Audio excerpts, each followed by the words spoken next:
Hello, Brick Sculptors, and welcome back to Brick Sculpt. This is Chris, and I have some exciting new stuff to share with you.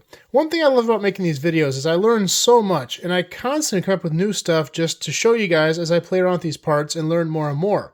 This is as much of a learning experience for me as hopefully it is for you guys.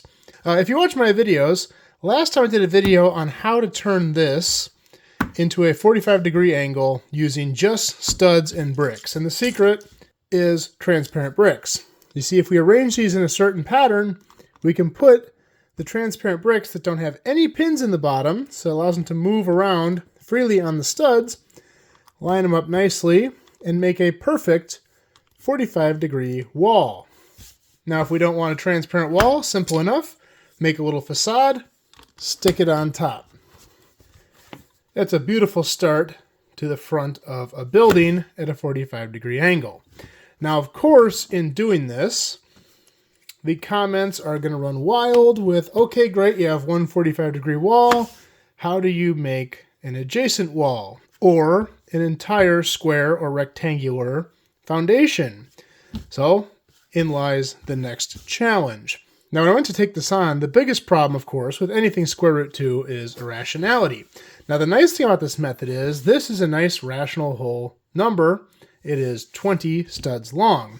The problem is if I try to make one right next to it, that gap is going to be irrational because of how these are connected. And same thing if I try to make one butt up to the 90 degree. The nice thing is if we're trying to get our 45s to match up at a 90-degree angle, we can do it in one corner. Because they're irrational, it's going to have trouble on the grid when you get out to do the second walls, but on these ones, they'll meet up fine because you can start at that corner point. So if we grab some transparent pieces, this one doesn't have to be transparent, but I thought it would complete the look. If I put this one down right in the middle at a 45, I can start working my way outward, and these will meet up nicely. The problem is going to start to arise once I try to go beyond two walls. See, there we have a nice 90-degree angle, and both are 45 degrees to the grid. And we could take a facade, just like the other one, and stick it on there. But the problem is this side. There's no way I can lay studs to connect this side. So if I'm going to use this technique, I can put another side on, just like that, and get a square on there, but this side will be unattached, which may or may not work for your build. So you may want to consider using this method just for two walls adjacent to each other as opposed to a whole foundation. Now, I was trying to figure out how to do this and playing around with some ideas, and I went away from the transparent pieces for a minute and back to another method that I've used. And this one here uses these round 1x2s as kind of a pivoting arm and linking them together. And this does work to make a nice 45 for a larger base. The problem with this is it's incredibly complicated. Yes, it can be done, and it worked out really nice, but the amount of setup for this and the amount of know-how, it's just not practical. It doesn't make a lot of sense. And so I was kind of looking for a better way to do this, incorporating our transparent pieces, and it really was not working for me. And then I got a comment from one of my viewers, Ponk80, and they said, start with an X in the middle. You see, I was trying to do this method and have the studs lie on the outer walls, when the secret all along was to start with an X in the middle. Now, having this X in the middle, we can take our transparent pieces and start in the center and work outward. And it's going to kind of help to take a 1x1 stud and just throw that right in the middle. Now, one downside to this is it likes to make odd numbers. You can do this with even numbers, but if you want it really nicely centered on the grid, it's going to make an odd number. But the plus side is it will be perfectly centered on the grid. And let me show you what that looks like. So we just built outward in a cross fashion, and this is going to meet up with the center of our outer walls. But it'll give you enough support to hold this in one place.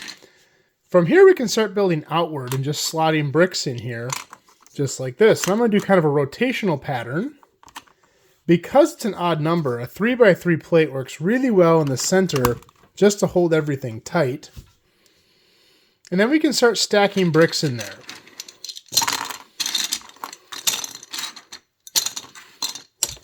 Now, as we stack the bricks in there, they're just going to fit loosely. So if this was going to be the foundation of a MOC, you'd probably want to cover this all in plates to get a nice solid connection. But eventually you can work your way all the way to the outside, and you can make this any size you want. The layout of the studs underneath the transparent piece is going to change depending on the size that you make. Just like this. Let's go ahead and fill in our corners with some 2x2 bricks. And here we have the start to a great foundation. Now to cover up our transparent parts on the end, we'll just grab some 1x bricks and start working our way around the outside. Just like this. And again, it is going to be an odd number. There is a way around that. You can definitely make this where you have an extra stud on each side, but it's not going to be nice and centered on the grid. So depending on the application, you might want it nice and centered, or you might want an even number. You can really do either. So now we have a big pile of loose bricks here. Let's go ahead and put a surround on it to tighten it all up. And we can just pop these plates down here, connecting everything to that central cross.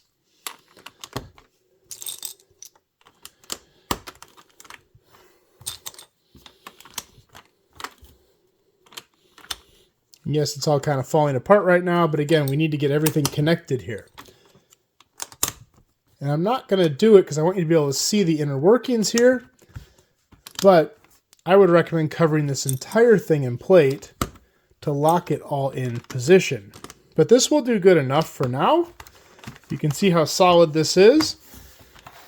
And the nice thing is, it's right in the center of the grid. Perfectly centered in this square. And such a great start to a MOC build at a perfect 45-degree angle. Now, a couple things I want to clear up. In the last video, people had said that they'd seen this technique in a Ninjago set. I believe that to be true. I did not know that before creating this, but it sounds like that's a pretty common thing to hear. I need to look up the instructions still and see kind of how they use it. And another thing is, people keep saying that these pieces are available in more than just transparent colors. And that is true. If you get in older pieces, a lot of the parts in like the 70s had these hollow bottom bricks. But they're not common today, and there are other lengths too. There's 4 long, 6 long, and I think even 8 long. But these are the most common, so I would recommend working mostly with transparent 1x2s, unless you have a whole lot of old stuff laying around. This is going to be kind of the easiest way, I think, to source these. Now, just like everything on BrickSculpt, we got to give a name to this, and I'm going to call this the Trans-Slider method. I'm also going to call this, if you're making a full square, the Trans-Slider square. I know they don't just come in transparent, but it's going to be the most common way to use this. Well, that's all I got for this one. If you have any questions or concerns, please leave them below. If I missed anything, let me know. I hope you liked this video. If you guys like this video, please like and subscribe, and we will see you next time.